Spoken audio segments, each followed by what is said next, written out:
할렐루야, 사랑하는 성도님들을 축복합니다. 오늘의 말씀을 통해 하나님의 뜻을 깨닫고 또 믿음을 결단하는 성도가 되시기를 축원합니다. 함께 말씀 보겠습니다. 함께 보실 말씀은 요한복음 20장 1절부터 18절까지의 말씀입니다. 제가 봉독하도록 하겠습니다. 안식 후 첫날 일찍이 아직 어두울 때에 막달라 마리아가 무덤에 와서 돌이 무덤에서 옮겨진 것을 보고 시몬 베드로와 예수께서 사랑하시던 그 다른 제자에게 달려가서 말하되, 사람들이 주님을 무덤에서 가져다가 어디 두었는지 우리가 알지 못하겠다 하니, 베드로와 그 다른 제자가 나가서 무덤으로 갈새 둘이 같이 다름질 하더니 그 다른 제자가 베드로보다 더 빨리 달려가서 먼저 무덤에 이르러 구부려 세마포 놓인 것을 보았으나 들어가지는 아니하였더니, 시몬 베드로는 따라와서 무덤에 들어가 보니 세마포가 놓였고 또 머리를 쌌던 수건은 세마포와 함께 놓이지 않고 딴 곳에 쌌던 대로 놓여 있더라. 그때야 무덤에 먼저 갔던 그 다른 제자도 들어가 보고 믿더라. 그들은 성경에 그가 죽은 자 가운데서 다시 살아나야 하리라 하신 말씀을 아직 알지 못하더라. 이에 두 제자가 자기들의 집으로 돌아가니라. 마리아는 무덤 밖에 서서 울고 있더니 울면서 구부려 무덤 안을 들여다보니 흰 옷 입은 두 천사가 예수의 시체 누웠던 곳에 하나는 머리편에 하나는 발편에 앉았더라. 천사들이 이르되, 여자여 어찌하여 우느냐? 이르되, 사람들이 내 주님을 옮겨다가 어디 두었는지 내가 알지 못함이니이다.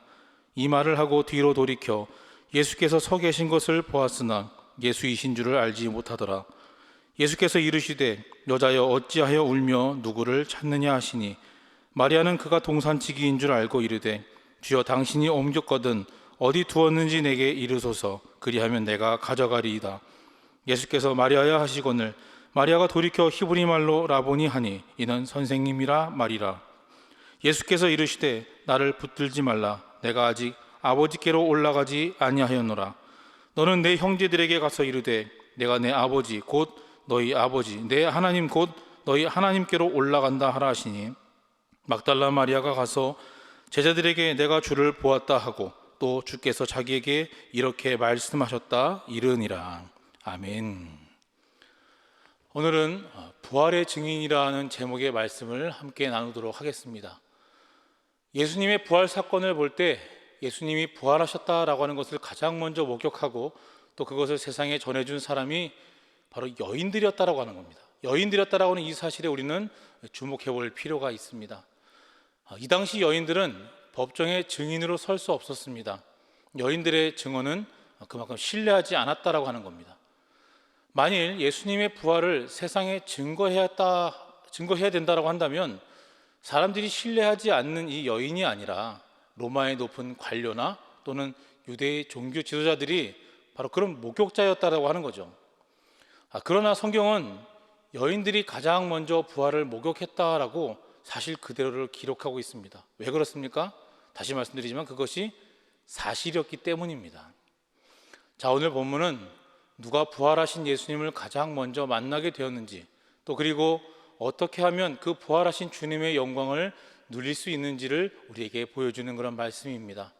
부활하신 예수님을 가장 먼저 만난 사람은 막달라 마리아였습니다. 어떻게 해서 막달라 마리아는 부활하신 예수님을 최초로 만날 수 있었을까요? 그것을 함께 나누면서 귀한 교훈을 깨닫고자 합니다. 자, 막달라 마리아는 첫 번째로 예수님을 끝까지 사랑했기 때문입니다. 막달라 마리아는 7 귀신이 들렸던 여자입니다. 그러나 예수님을 만나서 그를 묶고 있던 그런 귀신들이 다 떠나가고 자유를 얻었습니다. 그 후 마리아는 계속 예수님을 따라다녔습니다. 예수님이 십자가에 못 박히실 때에 제자들은 거의 다 도망을 갔죠. 그러나 이 막달라 마리아는 그 현장에 다른 여인들과 함께 있었습니다. 또한 예수님이 십자가에 죽으시고 무덤에 장사되었을 때에도 안식일이 지난 다음 날 예수님의 시신에 향품을 바르기 위해서 새벽에 제일 먼저 무덤에까지 온 것이죠. 새벽에 무덤이라고 하는 것 상상해 보실지 모르겠습니다만 굉장히 무서운 곳입니다. 여자의 몸으로 오기는 힘든 곳이다라고 하는 거죠. 그러나 막달라 마리아는 예수님을 사랑하여서 그 시신에 향품을 바르기 위해 향품을 바르고자 찾아왔다라고 하는 거죠. 예속담에 정승집 개가 죽으면 문전성시고 정승이 죽으면 텅텅 빈다라고 하는 그런 말이 있습니다. 힘 있는 정승의 개가 죽으면 그 정승에게 잘 보여야 되기 때문에 그것에 다 가보지만 정작 정승이 죽으면 더 이상 도움을 받을 일이 없기 때문에 가지 않는다라고 하는 그런 이야기죠. 막달라 마리아는 따라다니던 예수님이 이제 죽었으니 더 이상 예수님께 기대할 것이 없을 수 있을 텐데 예수님의 시신에 향품을 바르기 위해서 예수님이 돌아가신 뒤에도 그 무덤까지 찾아갔다라고 하는 겁니다. 바로 이것은 그만큼 막달라 마리아가 예수님을 진심으로 사랑했다라고 하는 그런 증거일 것입니다. 막달라 마리아가 새벽에 예수님의 무덤에 가보았을 때 무덤 입구를 막아놓았던 돌이 옮겨져 있었습니다. 그래서 그녀는 즉시 베드로와 요한에게 가서 누군가가 예수님의 시신을 훔쳐갔을 것이다 라고 그렇게 말을 하지요. 베드로와 요한이 무덤 안에 들어가 보았을 때 예수님의 시신은 보이지 않고 그의 수의만, 세마포만 잘 개어져 있는 것을 그들이 보고는 그 제자들은 어떻게 하느냐? 그냥 집으로 돌아갔다라고 말씀하고 있습니다. 자, 그러나 막달라 마리아는 돌아가지 않고 거기 남아서 울고 있었습니다. 그녀는 울면서도 몸을 구부려 안을 들여다보았죠. 그때 막달라 마리아는 무덤 속에 있던 두 천사를 만나게 됩니다. 자, 이 천사들은 예수님의 부활을 증거하기 위해서 빈 무덤에 와 있었습니다. 제자들은 빈 무덤에 들어가서 천사들을 만나지 못했지만 막달라 마리아는 천사들을 볼 수 있었다라고 하는 겁니다. 왜 그럴까요? 천사들을 볼 수 있는 이러한 은혜는 그리스도를 찾는 자들에게 주어지는 겁니다. 그리고 이것은 맨 처음에 와서 끝까지 남아있는 자들에게 주어지는 보상이다라고 할 수 있습니다. 주님을 사랑하고 간절히 찾는 자들에게 바로 영안이 열려서 천사들을 볼 수 있게 되는 겁니다. 자, 이 천사는 막달라 마리아에게 뭐라고 말하느냐? 어찌하여 우느냐라고 묻습니다. 자, 이 물음은 예수님이 부활했으므로 네가 기뻐할 때인데 어찌해서 우느냐라고 하는 그런 말씀인 거죠. 그녀는 내가 향유를 부어 드리고자 와보니까 사람들이 주님의 시신을 가져가 버렸고 그것도 그들이 그것을 어디 두었는지 내가 지금 알지 못하겠습니다 라고 그렇게 이야기를 하고 있습니다. 자, 여기에서 막달라 마리아가 부활하신 예수님을 만난 두 번째 이유를 우리가 알 수 있습니다. 자, 막달라 마리아는 예수님을 간절히 찾았다라고 하는 겁니다. 예수님을 간절히 찾았기 때문에 볼 수 있었다라고 하는 거죠. 막달라 마리아는 천사들의 환상에 놀라서 예수님의 시신을 찾는 그 일을 중단하지도 않았습니다. 또 그들의 영광스러운 그런 모습에 심취해서 그것에 빠져있지도 않았습니다. 이 막달라 마리아는 오히려 계속해서 예수님을 찾고 있는 것을 볼 수 있습니다. 그때 바로 예수 그리스도께서 친히 나타나시지요. 예수님의 시신을 보기 갈망한 그 마리아가 바로 살아계신 그 모습을 직접 목격하게 되는 겁니다. 이와 같이 주님은 간절히 기도하는 사람들을 위해 그들이 구하고 생각하는 것 그 이상으로 응답하심을 여러분 믿으시기 바랍니다. 부활하신 예수님은 마리아 뒤에서 여자여 왜 울고 있느냐? 누구를 찾고 있느냐라고 말씀하십니다. 자, 이 말씀은 예수님이 부활하신 후 처음으로 하신 그런 말씀이죠. 자, 그리스도는 막달라 마리아의 슬픔을 아시고 너희가 어찌하여 우느냐라고 그렇게 말씀하고 계시는 겁니다. 또한 그녀의 근심을 아시고 누구를 찾느냐, 내가 무엇을 바라느냐라고 그렇게 말씀하고 계시는 겁니다. 예수님은 자신을 사랑하고 간절히 찾는 자에게 이렇게 나타나셔서 그 문제를 친히 해결해 주시고자 은혜를 베풀어 주시는 그런 은혜의 주님이신 줄로 믿습니다. 예수님의 질문에 대해 마리아는 이렇게 대답합니다. 마리아는 그가 동산지기인 줄 알고 이르되 주여 당신이 옮겼거든 어디 두었는지 내게 이르소서 그리하면 내가 가져가리이다 라고 15절에 말씀하고 있습니다. 그녀의 심령이 그리스도를 찾는데 얼마나 열중하고 있는가를 볼 수 있는 겁니다. 그녀는 만나는 사람마다 그리스도를 찾는 그 일에 관한 그 물음을 던지고 있는 거죠. 그녀는 온통 주님에 관한 그런 생각으로만 가득 차 있다고 하는 겁니다.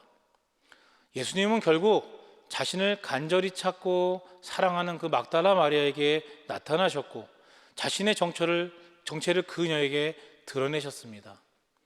예수님을 간절히 찾았던 막달라 마리아는 그렇게 축복을 받게 되는 겁니다. 막달라 마리아는 제자들도 못 보았던 천사들을 보았고 또 부활하신 예수님을 최초로 직접 만나는 그 영광을 누렸습니다. 그리고 예수님의 부활을 증거하는 최초의 증인이 된 것이죠. 즉 그녀는 사도들에게 보냄을 받은 그런 사도가 되었다라고 말씀드릴 수 있는 겁니다. 예수님의 십자가의 고난과 부활을 전한 초대교회의 바로 최초의 선교사가 된 것입니다. 자, 이 모든 축복은 예수님에 대한 막달라 마리아의 변함없는 그 사랑의 보상으로 주어진 것이다라고 하는 겁니다. 이전에 7 귀신 들려서 비참한 과거가 있던 그녀였지만 예수님을 만나서 그녀가 변화되었으며 또 그 한 번으로 만족하지 않고 지속적으로 끝까지 예수님을 진정으로 사랑함으로써 막달라 마리아는 초대교회의 아주 영광스러운 주역이 된 것입니다. 사랑하는 성도 여러분, 오늘 우리도 마리아처럼 예수님을 사랑하여 매사에 끝까지 예수님을 찾고 구하며 만나야 할 것입니다. 그리고 그 말씀에 철저히 순종하는 사람이 되시기를 간절히 바랍니다. 그러면 우리도 막달라 마리아와 같이 주님께 쓰임받는 그런 영광스러운 인물이 될 줄로 믿습니다. 그 축복을 누리는 우리 모두가 되기를 주님의 이름으로 간절히 축원합니다. 함께 기도하겠습니다. 사랑과 은혜가 충만하신 하나님, 감사를 드립니다. 우리들의 죄를 대속하시기 위해 십자가에 죽으시고 부활하심으로 죄 사함의 기쁨과 영생의 소망을 허락하시니 감사합니다.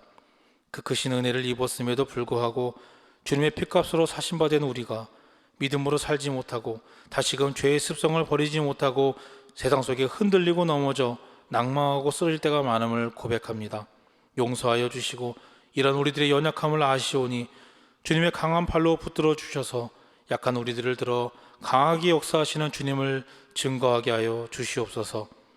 우리들이 어떤 상황 속에서도 주님을 끝까지 사랑할 수 있는 믿음을 주시고 주님을 날마다 찾고 구하며 동행하는 삶을 살게 도와주시옵소서. 삶 가운데 동행하시는 부활의 주님을 증거하는 증인된 삶을 살도록 우리를 사용하시고 능력을 더하여 주시옵소서. 이 오늘 말씀 거룩하신 예수 그리스도의 이름으로 기도하옵나이다. 아멘.